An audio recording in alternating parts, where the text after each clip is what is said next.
Have you ever attended a training session, left feeling energized, motivated, and ready to change, only to find yourself doing exactly the same thing you did a few weeks later on?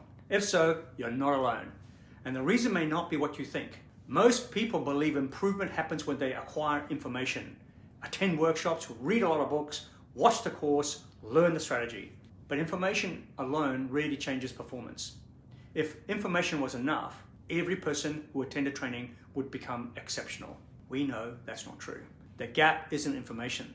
The gap is implementation. And implementation is heavily influenced by mindset. Well, think about elite sports people. An athlete doesn't make a technical adjustment once and expect lasting improvements. That real test comes under pressure. Can they execute when tired? Can they execute when stressed? Can they execute when the stakes are high? Performance is built through repetition and adjustment, not awareness alone. Sales follows exactly the same principle. One of the biggest psychological mistakes salespeople make is believing that effort alone will solve performance problems. So they work harder, make more calls, attend more training, consume more content, but they never address the underlying beliefs driving behaviors. How do they respond to rejection? How do they handle criticism? How do they interpret failure? How open are they to changing long-term held habits? These questions matter because behavior follows thinking. If thinking doesn't change, behavior usually returns to familiar patterns. Most people say they want to improve. The deeper question is whether they're willing to change. Because lasting performance improvement requires humility. It requires coachability. It requires self-awareness.